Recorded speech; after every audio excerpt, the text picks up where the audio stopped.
خلافت اتار کر پہنایا اور آپ کی تصویر دکھا کر چلے گئے۔ تو اس واقعے کو سنانے کا مقصد یہ ہے کہ اللہ والے کتنے اپنے آپ کو پوشیدہ رکھتے ہیں، ان کا گھر والوں تک کو بھی معلوم نہیں ہوتا کہ ان کی حقیقت حال کیا ہے۔ اب اللہ رب العزت جب کسی پہ کرم فرمانا چاہتا ہے، کسی پہ نوازش کرنا چاہتا ہے، تو پھر ایک غسل کے بدلے اس کو سب کچھ عطا کر دیتا ہے۔ تو جو حضور سید انوار جی سرکار کی بارگاہ میں آ کر اپنے آپ کو پیش کر دے اور آپ کی تعلیمات کے مطابق چلتا ہے، وہاں پر تو ایک نور الدین زنگی رحمت اللہ تعالی علیہ آپ کے خرقہ خلافت ملنے کا یہ عالم ہے کہ وہ بزرگ فرماتے ہیں کہ ان کے پاس اللہ نے ان کو اتنے اختیار دیے ہیں کہ جتنے 80 ملکوں کے حکمرانوں کے پاس ہوتے ہیں، اس سے بھی زیادہ اختیارات ہیں۔ تو جن کو حضور تاجدار کائنات خود خرقہ خلافت عطا فرمائیں تو ان کے پاس کتنے اختیارات ہوں گے، ان کو اللہ نے کتنی نوازشیں کی ہوں گی، ان کو کتنے اختیارات دیے ہوں گے۔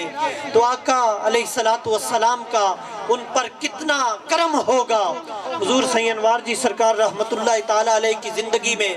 بے شمار ایسے واقعات ملتے ہیں کہ جن کا تعلق کسی طرح کی گفتگو سے ہے،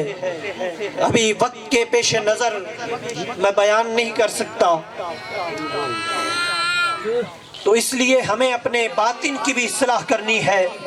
اس لیے کہ راہ باطن، راہ فقر یہ باطن کی راہ ہے اور باطن ہی حقیقت ہے، اور جو شخص باطن میں درستگی کے بغیر ظاہر میں انقلاب لانا چاہے وہ کبھی انقلاب نہیں لا سکتا۔ باطنی درستگی ظاہری انقلاب کے لیے ضروری ہے، اور جو باطنی درستگی کے بغیر ظاہر آراستہ اور نیک نظر آئے وہ محض دھوکہ اور فریب ہے اور ریاکاری ہے۔ اس لیے کہ نبی کریم علیہ السلام ارشاد فرماتے ہیں کل باطن مخالف للظاہر فہو باطل، ہر وہ باطن جو ظاہر کے مخالف ہوتا ہے وہ باطل ہے، چاہے ایک فرد کی اصلاح کرنا مقصود ہو یا پورے معاشرے کی اصلاح کرنا مقصود ہو، اس کے لیے ظاہری اور باطنی درستگی ضروری ہے، اس کے بغیر ممکن نہیں ہے۔ نبی کریم علیہ السلام نے عرب معاشرے کی اصلاح کے لیے پہلے ان کے قلوب کو اللہ رب العزت کے دین کی طرف پھیرا، ان کے باطن کی اصلاح کی، اور پھر ان کے ظاہر میں انقلاب لے آئے۔ اللہ رب العزت نے قرآن کی ابتدائی اور مکی صورتوں میں اور اسلام کے ابتدائی 13-14 برس میں عبادات پر زیادہ زور نہیں دیا، بلکہ آقا علیہ السلام کے صحابہ اکرام کو تصور اسم اللہ ذات اور ذکر اسم اللہ ذات کا درس دیا، اور یہی وہ طریق ہے جو ہر مسلمان کے ظاہر و باطن کی درستگی کا اصل طریقہ ہے، اور اسی طریق کو حضور سلطان الفقراء سید انوار جی سرکار نے اپنایا۔ اللہ رب العزت قرآن پاک میں ارشاد فرماتا ہے سورۃ العلق میں وَاذْكُرِ اسْمَ رَبِّكَ وَتَبَتَّلْ إِلَيْهِ تَبْتِيلًا، سورہ مزمل میں اللہ رب العزت ارشاد فرماتا ہے کہ اپنے رب کا اس میں اللہ ذات، اس کا ورد، اس کا ذکر اس طرح کرو کہ ہر چیز سے کٹ کر اللہ کا ذکر کرو اور اس کی طرف متوجہ ہو جائے۔ اور سورۃ الاعلیٰ میں کیا ارشاد فرماتا ہے سبح اسم ربک الاعلیٰ، اپنے رب کا اسم، اللہ کا جو اسم ذاتی ہے وہ اسم اللہ ہے، تو اپنے رب کا اسم اللہ ذات، اس کی تسبیح کرو جو ہر شے سے اعلیٰ ہے۔ تو اللہ رب العزت اپنے محبوب علیہ السلام کے صحابہ اکرام کی تربیت فرما رہا ہے، ان کے باطن کی اصلاح فرما رہا ہے۔ تو یہی طریق ہے جو حضور سید انوار جی سرکار نے فرمایا کہ ہر شے سے کٹ کر اللہ کا ذکر کرو، اس طرح کہ تمہاری آنکھیں بند ہوں اور تمہارا سانس اندر جائے تو ہو، باہر آئے تو ہو، اور تمہارے ذکر و تصور میں اس میں اللہ ذات ہو، اس میں اللہ ذات کا تصور اور ذکر۔ حضور سید انوار جی سرکار نے اسی کا درس دیا، اور آپ رحمت اللہ تعالیٰ علیہ نے اس میں اللہ ذات کے فیض کو دنیا میں عام فرمایا۔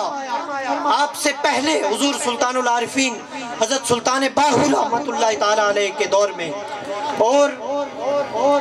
حضور غوث اعظم سرکار رحمت اللہ تعالیٰ علیہ کے دور میں، آپ کے دور کے علاوہ باقی تمام ادوار میں ذکر اس میں اللہ ذات کے فیض کو مخفی رکھا جاتا تھا۔ آپ رحمت اللہ علیہ آپ نے اس میں اللہ ذات کے فیض کو عام مخلوق کے لیے بھی عام کر دیا، اس میں اللہ ذات کے فیض کو عام مخلوق کے لیے بھی کھول دیا۔ پہلے اس لیے اس میں اللہ ذات کا فیض نہیں دیا جاتا تھا، اس لیے کہ اس راہ کا کوئی طالب نہ رہا، نفس پرستی کا دور تھا، ہر کوئی نفس پرستی فرقہ پرستی میں مگن تھا۔ جب اس چیز کا کوئی طالب ہی نہ رہا تو حق نے بھی خود کو چھپا لیا، اور اولیاء اکرام تو باطنی نعمتیں اور رب کے خزانے بانٹنے آتے ہیں، وہ رب کی نعمتیں اور خزانے چھپانے نہیں آتے۔ لیکن کوئی اس راہ کا طالب ہی نہ ہو تو کس کو دیں؟ اسی بات کو علامہ اقبال نے بیان کیا، کیا کہ جلوہ طور تو موجود ہے کوئی موسیٰ ہی نہیں، راہ دکھلائیں کسے کوئی رہرو منزل ہی نہیں۔ اور سید انوار جی سرکار بھی اس بادہ پرستی کے دور میں طالبان مولا کی نایابی کے باعث ہمیشہ طالبان مولا کے متلاشی رہے، اور آج بھی آپ کی مرکز پر انوار پر آپ کا اپنا شعر لکھا ہوا یہ زبان حال سے طالبان مولا کو یہ صدا دے رہا ہے کہ جے تو طالب مولا ہوویں چھڑ وہماں وسواساں ہوں، آویں جلدی پاس ساڈے پل وچ رب ملاساں ہوں، پر این یقینی ملے جو طالب دیر ذرا نہ لاساں ہوں، انوار منگن والا رہ نہ خالی ملن مراداں آساں ہوں۔ اللہ رب العزت ہماری اس حاضری کو اپنی بارگاہ میں قبول و منظور فرمائے، اور ہمیں تا قیامت اس نسبت کو قائم و دائم رکھنے کی توفیق عطا فرمائے، اور قلوب و اذہان کو منور کرنے کی توفیق عطا